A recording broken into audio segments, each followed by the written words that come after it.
Journée de grève généralisée en Guyane pour le corps enseignant qui s'est rendu devant le rectorat et la préfecture afin de dénoncer ses conditions de travail et la violence ambiante qui règne dans les lycées et collèges du territoire.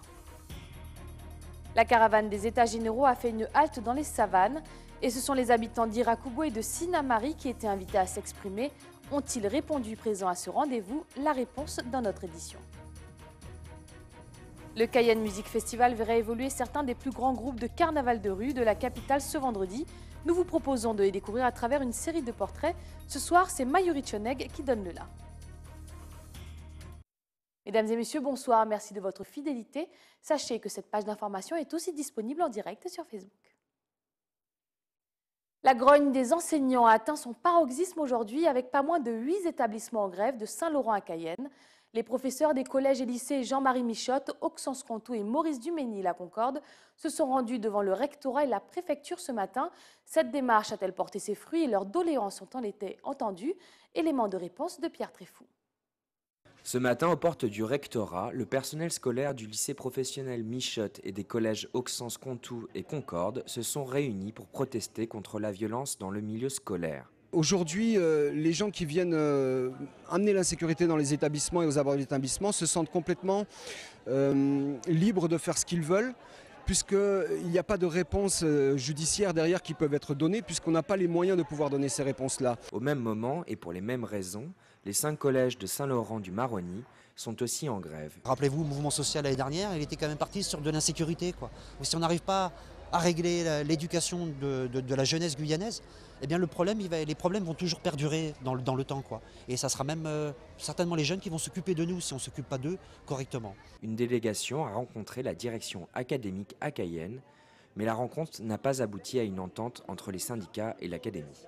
Une réunion un peu décevante parce qu'effectivement le discours était le même, on s'y attendait, on sait ce qui se passe, on vous a compris, on va faire remonter vos difficultés au ministère, on va négocier avec le ministère, mais toujours dans notre condition de fonctionnaire et de représentant du ministre. Donc pas de position forte marquée, aucun engagement. Les personnels enseignants espèrent une rencontre avec le préfet afin de demander une dotation particulière plus importante pour la Guyane.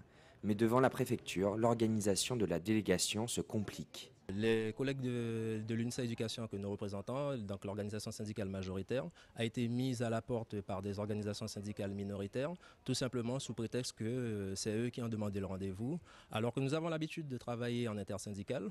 Nous sommes là pour l'intérêt commun et pas pour une chapelle syndicale et pas uniquement pour faire avancer des dossiers qui ne permettent qu'aux collègues d'avancer. La délégation sera reçue par le sous-préfet pour demander, entre autres, une augmentation d'assistants à l'éducation permettant davantage de surveillance des élèves.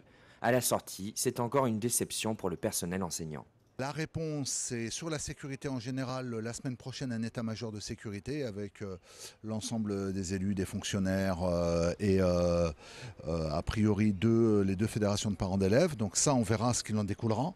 Sur les problématiques spécifiques des postes, je suis très inquiet, car il ressort quand même qu'on aura très peu de choses. En attendant une réponse positive à leurs revendications, la grève est maintenue demain dans certains collèges.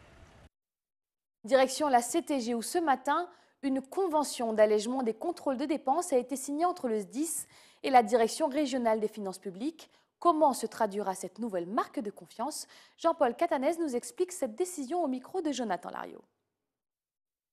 C'est une volonté qui témoigne et qui sont conditionnées par de très bonnes relations avec l'ordonnateur et le comptable. Ça veut dire qu'il y a un audit préalable qui permet de s'assurer chez l'ordonnateur que le processus de la dépense est maîtrisé. Et une fois que cet audit est validé, on peut ensuite passer à la convention allégée en partenariat, ce qui permet effectivement au comptable de payer la totalité des dépenses et de faire des contrôles uniquement a posteriori. Alors ça facilite plusieurs choses. D'abord, c'est un climat de confiance entre ordonnateur et comptable. Et puis ça facilite évidemment les délais de paiement, puisque moins on fait de contrôle a priori et plus on peut payer rapidement les dépenses. Donc, notre ambition, c'est de l'élargir à beaucoup d'organismes. À chaque fois que nous avons un ordonnateur qui maîtrise son procédé de dépenses, nous pouvons passer des conventions de partenariat. Nous souhaiterions le faire dans les mois ou les années à venir avec d'autres communes et puis bien sûr avec la CTG. Lorsqu'on a signé une convention allégée en partenariat, toutes les dépenses de l'ordonnateur sont payées sans contrôle a priori. Il n'y a plus de question de montant. J'ajoute que tout ça se passe de manière totalement dématérialisée. Aujourd'hui, avec la CTG, avec le SDIS et avec la plupart des communes, nous avons des échanges dématérialisés, c'est-à-dire que le comptable reçoit un flux avec les écritures comptables et les pièces justificatives, et les agents les visionnent à l'écran et peuvent faire a posteriori des sondages pour s'assurer que la convention continue d'être respectée. Je vous le disais en titre, c'est maintenant au tour des habitants du bassin des Savanes de s'exprimer dans le cadre des États généraux. Ce matin, les réunions placées sous le thème de la fiscalité et du numérique se sont tenues dans les communes de Sinnamary et Irakubo. Quel accueil a été réservé à la caravane itinérante? Les réponses dans ce sujet de Gaël Oassim. L'ambiance est tendue pour la troisième et avant-dernière étape des États généraux de Guyane. C'est dans le bassin des Savanes que la caravane a posé ses valises. Arnold, éducateur au sein de la commune de Sinnamary, nous en livre ses impressions. Moi j'ai intervenu sur un problème au niveau de la téléphonie, parce que étant sur Sinnamary, on est censé avoir de la 4G. Souvent il n'y a pas de réseau, déjà rien que cette semaine, le réseau il part, il vient, on ne peut pas téléphoner correctement. Là à l'intérieur, on m'a dit que la CTG n'avait pas grand chose comme pouvoir au niveau des opérateurs, ce que je trouve inadmissible. Après au niveau des transports également, parce que c'est ce qui touche tout le territoire. Sinnamary, il nous manque des bus pour descendre sur Kourou, pour descendre sur Cayenne. Comment faire pour monter sur Saint-Laurent. D'autres citoyens comme Nathalie, enseignante au bourg de Sinnamary, regrettent le manque d'interlocuteurs. Et bon nombre d'interrogations restent pour le moment en suspens. Elles sont nombreuses, oui, très nombreuses, sur le bassin des Savanes et en particulier Sinnamary. Il y a un secteur agricole, il y a le secteur de la pêche. On se pose des questions comment pouvoir développer un peu plus la ville, comment faire en sorte que les jeunes ne quittent pas tous Sinnamary pour aller soit vers d'autres villes, Cayenne, voire même la France. Et qu'est-ce qu'on peut mettre en place pour qu'ils restent et qu'ils aient envie de rester? Nous sommes dans une impasse et que si nous sommes dans une impasse, c'est parce que le cadre dans lequel nos élus travaillent et nous-mêmes nous évoluons nous freine. Donc pour déjà avancer, il faut changer ça. Et pour moi, c'est un préalable à toute chose. Faisant suite aux mouvements sociaux de mars et avril, certaines personnes comme Alex Marigard déplorent l'inaction des élus guyanais. La population souhaite effectivement que les sujets soient traités différemment avec son implication, mais surtout un niveau d'implication avéré des élus guyanais, qui puissent justement faire remonter ces idées-là, mais surtout sur le terrain, mettre en pratique d'autres solutions, des solutions nouvelles, pour que justement on puisse véritablement vérifier que sur le terrain il y a des avancées. Pour la CTG, organisatrice des États généraux dont l'objectif est de recenser toutes les doléances et les problématiques des Guyanais d'est en ouest, se heurte quelquefois à des interventions virulentes. Non, il n'y a pas eu de... Chacun est libre de se manifester. Il n'y a pas eu de débordement. Cette réunion s'est très bien passée. Il n'y a pas eu de débordement. Chacun est libre de s'exprimer un petit peu comme il veut. Et son expression fait preuve de volonté, je trouve, et c'est pas plus mal. Alors, on n'est pas là pour répondre. On est là aussi pour prendre les idées et les doléances de chacun, d'une vision du territoire demain. On n'est pas là pour forcément répondre, et répondre surtout de ce qu'on a fait avant. On est là pour se projeter dans l'avenir. Différentes commissions et séminaires se tiendront encore jusqu'à demain après-midi dans tout le bassin des Savanes. Par la suite, la caravane s'en ira dans l'est du territoire dès mardi prochain. Cap sur la Martinique où, malgré les accords obtenus suite à la mobilisation nationale des surveillants pénitentiaires, le syndicat FO de la prison de Ducos n'est toujours pas satisfait. Voyez les précisions recueillies par Alizé Lutran et Guy-Raphaël René. Une signature à destination des personnes sous main de justice, incarcérées ou effectuant une peine en milieu libre. Cette convention passée entre la municipalité de Sainte-Marie et le service pénitentiaire d'insertion et de probation concerne une centaine d'individus dans la commune. Elle a pour objectif un meilleur accompagnement social de cette population. Ça peut être des bracelets électroniques, des libérations conditionnelles, du travail d'intérêt général ou alors des personnes qui sont actuellement en train de purger une peine en détention et qui vont vouloir préparer un aménagement de peine. Et donc on aura un référent désigné par le maire au niveau de la commune qui sera articulé avec mes équipes sur les prises en charge des personnes pour pouvoir intervenir dans les champs de l'insertion, les champs professionnels, les champs d'hébergement ou bien encore la santé. Donc du coup, il n'y aura pas de rupture de vie, il y aura une continuité de prise en charge pour qu'on puisse avoir au mieux une prévention de la récidive. Pour faciliter cette mission, une permanence sera mise en place dans l'antenne de justice de la commune. Pilotée par le service pénitentiaire d'insertion et de probation, elle recevra les personnes en réinsertion. La prévention de la récidive, l'insertion des jeunes, des sans-emploi, je pense que tout ça rentre dans notre politique de modernisation et d'accueil des personnes en situation difficile. Je pense que sur tout le territoire de la Martinique, cette population est malheureusement en augmentation. Et c'est pour ça que c'est important qu'on puisse participer, parce qu'on participe à de la prévention grâce à la mise en place de cette permanence. À Sainte-Marie, cette antenne devrait être opérationnelle dès le mois prochain. Fort-de-France, le Lamentin, le Diamant, Saint-Joseph ou Trinité ont aussi signé cette convention. En Martinique, elle concerne plus d'1 millier de personnes. Retour en Guyane, où le séminaire de l'Atelier des territoires, qui a débuté aujourd'hui à la CACL, était axé sur l'eau comme vecteur d'aménagement et d'urbanisation. Les détails de ces séances de travail au micro de Pierre Tréfou. C'est une démarche tout à fait singulière et très innovante qui est engagée par l'État et qui vise à réunir autour de la table l'ensemble des acteurs concernés par l'aménagement du territoire, avec comme thématique centrale celle de l'eau, et donc de considérer désormais l'eau comme une ressource pour cet aménagement. Quand on dit l'ensemble des acteurs, sont concernés à la fois évidemment les élus ou les décideurs en première ligne, mais également l'ensemble des techniciens. Et puis la démarche vise à élargir en direction, y compris des usagers, cette démarche. On peut penser que l'eau dans la ville, c'est l'eau potable. En réalité, l'eau potable, elle est assez accessoire. Nous, ce qui nous intéresse, et ce qui intéresse ici l'atelier, c'est en quoi l'eau peut être structurante dans la ville. Donc on connaît l'eau du fleuve, on connaît l'eau de la mer ici, en tout cas de l'océan. En réalité, il y a aussi d'autres eaux, il y a l'eau de la pluie, donc une eau plus éphémère, il y a l'eau de la crue, il y a l'eau souterraine, bref, voilà. Et puis il y a l'eau également comme ressource et l'eau comme risque. Voilà.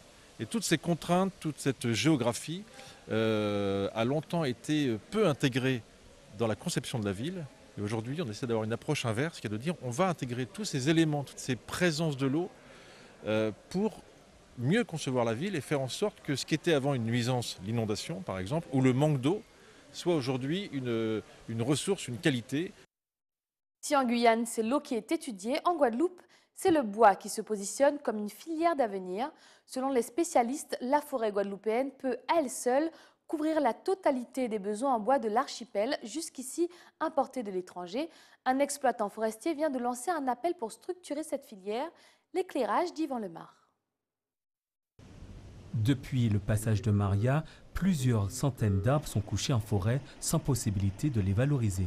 Le problème qui se pose, c'est que ces arbres, qui sont souvent des bois précieux, mahogany, bois de rose, poirier, etc., on en a plein, s'ils restent en forêt en l'état actuel des choses, on perd cette valeur, on perd ce bois précieux.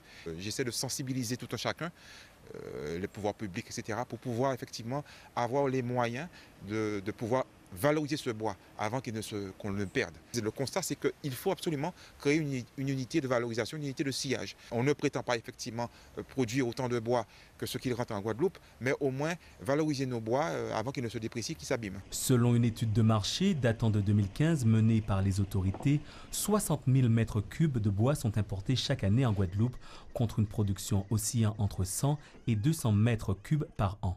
On a un potentiel, on est sur un vivier d'à peu près 1 million de mètres cubes de bois, toutes forêts confondues, forêt privée et forêt publique. Donc, sachant que la croissance annuelle de cette forêt est de 7 000 mètres cubes.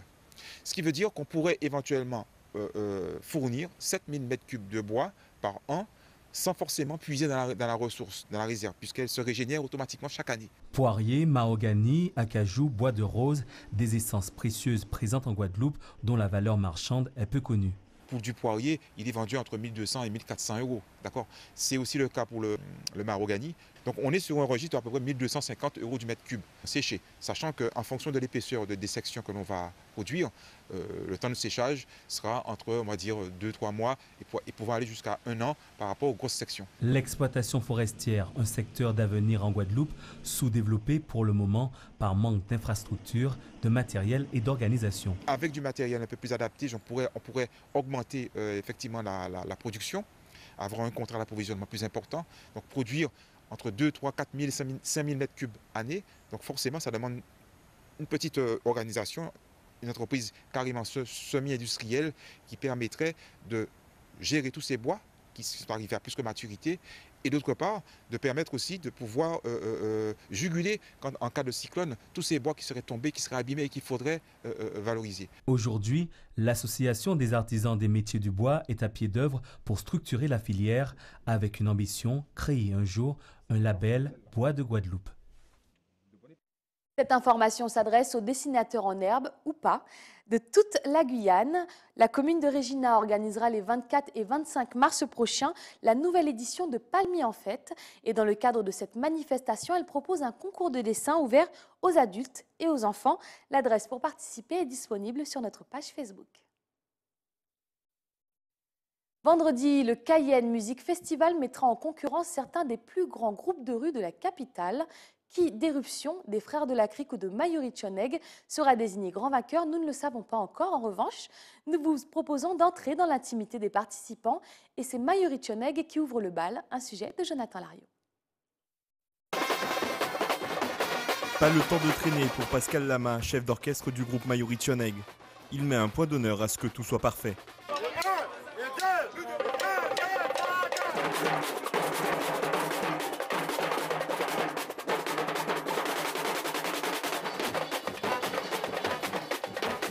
Inscrit à la première édition du Cayenne Music Festival, le groupe répète inlassablement. Chorégraphie et rythme musical, le groupe Mayuri-Choneg met les bouchées doubles pour cette année. La musique de Mayuri-Choneg, c'est l'ambiance. C'est une envie de s'amuser et puis en même temps une envie de travailler sérieusement. Avant, il n'y avait pas tout ça, mais maintenant on est obligé d'évoluer pour faire plaisir aux gens.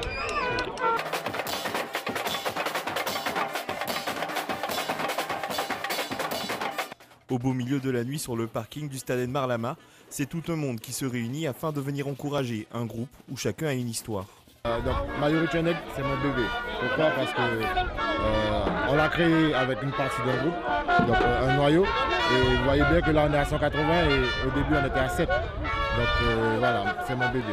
J'ai des frissons parce que le carnaval, je suis né dedans. Mais en même temps après j'ai peur parce que faut quand même gérer 180 personnes.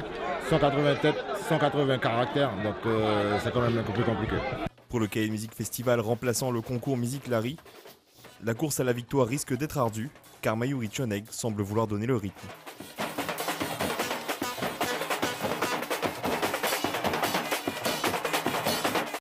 Demain, c'est le groupe des Frères de la Crique qui nous accueillera dans son journal, dans son village pour le journal. C'est la fin de ce journal, mais avant de se quitter, rappel des principaux titres de ce mardi 30 janvier. Journée de grève généralisée en Guyane pour le corps enseignant qui s'est rendu devant le rectorat et la préfecture afin de dénoncer ces conditions de travail et la violence ambiante qui règne dans les lycées et collèges du territoire. La caravane des États généraux a fait une halte dans les savanes et ce sont les habitants d'Irakubo et de Sinamari qui étaient invités à s'exprimer. Ont-ils répondu présents à ce rendez-vous? La réponse dans notre édition. Le Cayenne Music Festival verra évoluer certains des plus grands groupes de carnaval de rue de la capitale ce vendredi. Nous vous proposons de les découvrir à travers une série de portraits. Ce soir, c'est Mayuri-Choneg qui a donné le la. Merci d'avoir suivi cette édition. Tout de suite, le journal de BFM TV. Quant à moi, j'aurai le plaisir de vous retrouver demain. Même heure, même chaîne. Excellente soirée sur ATV Guyane. Wish you an excellent evening.